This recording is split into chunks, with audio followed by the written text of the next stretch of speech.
Turkey is facing a fresh Houthi warning as Ankara deepens security ties with Saudi Arabia. The Houthis have warned Turkey against joining Riyadh's military campaign in Yemen. The group is daring Ankara to enter the conflict as Red Sea tensions threaten to explode. The Houthis have issued a blunt message to Erdogan: any Turkish intervention could trigger retaliation. Turkey now finds itself in the Houthis' crosshairs as Ankara moves closer to Saudi Arabia. The Houthis have warned Turkey against joining what they called Saudi Arabia's aggression in Yemen, as Ankara moves closer to Riyadh on regional defense. Houthi official Houthis al-Assad said Turkey should remember Saudi Arabia's 2015 military intervention and the conflict that followed. Al-Assad warned that anyone joining Saudi Arabia in what the Houthis call the siege of Yemen would be welcome to test their resolve. Houthis al-Assad said, and I quote, "The Turks are well aware that the Yemeni people's battle with the Saudi regime began the moment Saudi Arabia declared its aggression and siege on Yemen on March 26, 2015. And that the battle continues with its new dynamics until our people reclaim their rights, break the imposed siege, and put an end to Saudi intervention in their internal affairs. The Turks, more than anyone else, also understand that Yemen is not Najd, and that Sana'a is not Diriyah. And to my knowledge, they read history well and draw lessons from the experiences of their ancestors. And whoever wishes to join the Saudi in his aggression and siege on our people, welcome to him, let him try, with this sea before him." Unquote. The warning came as Turkey, Saudi Arabia, and Pakistan moved ahead with a joint defense pact, raising fresh questions over Ankara's regional security role.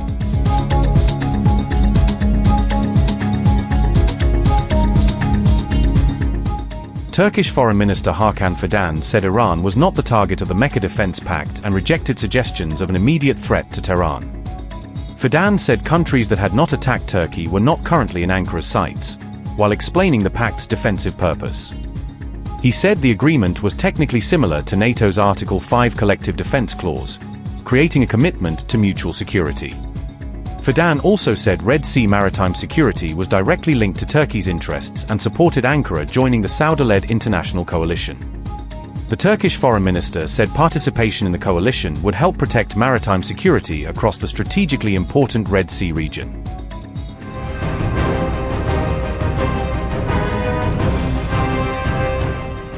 Saudi Arabia is reportedly expecting imminent attacks from both its northern and southern borders, according to a Reuters report citing regional security assessments. Intelligence shared by Saudi Arabia, the United States and other Gulf nations has reportedly warned of possible coordinated attacks against the kingdom in the near future. The reported attacks could be carried out by Yemen's Houthis and Iraqi militias believed to be backed by Iran's Islamic Revolutionary Guard Corps, according to officials. A Saudi official said potential targets could include civilian infrastructure such as energy facilities, commercial ports and major airports across the kingdom. Riyadh's decade-long conflict with the Houthis has increasingly become intertwined with the broader regional confrontation involving Iran and its allied groups. Houthi operations in the Red Sea have already disrupted shipping and affected Saudi oil export routes, adding to growing regional security concerns. Despite the security threats, a Saudi official said Riyadh continues to support de-escalation efforts and remains committed to pursuing a negotiated settlement with Iran. The official also said ongoing mediation efforts between Riyadh and Tehran appear to be moving in the right direction despite persistent regional tensions. Saudi Arabia believes the planned attacks could be intended to derail the diplomatic process and undermine efforts to reduce tensions across the region. Riyadh is now moving to strengthen defense and security cooperation with key regional partners as concerns over future attacks continue to grow. Turkey, Saudi Arabia, and Pakistan are expected to sign a new defense cooperation agreement during high-level meetings in the kingdom. Pakistan's Prime Minister, Shahbaz Sharif, arrived in Saudi Arabia on August 6 ahead of the anticipated trilateral security discussions. Turkish President Recep Tayyip Erdogan is expected to arrive in Saudi Arabia on August 7 to participate in the strategic defense talks. Meanwhile, a Saudi official said military and security cooperation with the United States remains very high across all levels despite regional challenges. The official added that Riyadh is fully prepared to take all necessary measures to respond decisively to any future aggression against the kingdom. On August 6, Yemeni forces accused the Houthis of deliberately targeting multiple military positions across several key areas. Yemen's government-aligned military units said these attacks caused significant casualties along with heavy material damage to their positions. The 1st Emergency Division specifically confirmed that its own camps were among the multiple sites targeted during these attacks.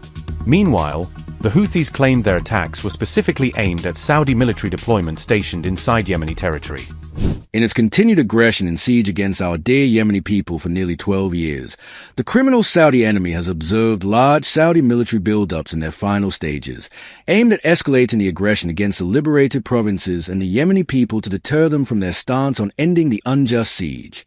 Therefore, our armed forces conducted a large-scale and precise military operation targeting Saudi enemy troop concentrations in the areas of Al-Ruwayq, Al-Abr, Al-Thaniya, and other camps belonging to the so-called 1st and 3rd Emergency Divisions, using a large number of ballistic missiles and drones.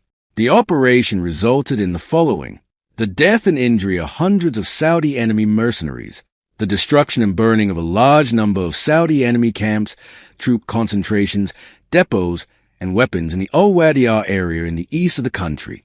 The destruction of a large number of military vehicles exists in the targeted camps.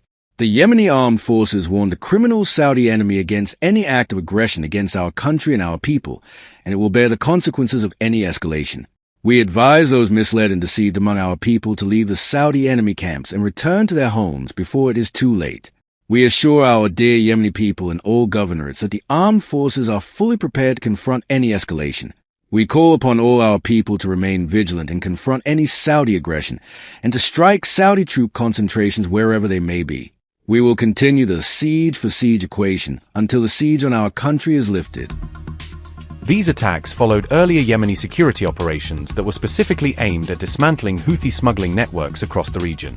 Yemen's Saudi-backed government forces also separately targeted various armed groups along with several wanted suspects during this same period. These broader operations were primarily aimed at securing key roads and territories currently under government control.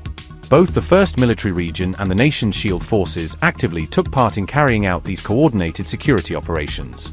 These developments unfolded even as the Houthis simultaneously expanded their own operations toward the northern Red Sea region.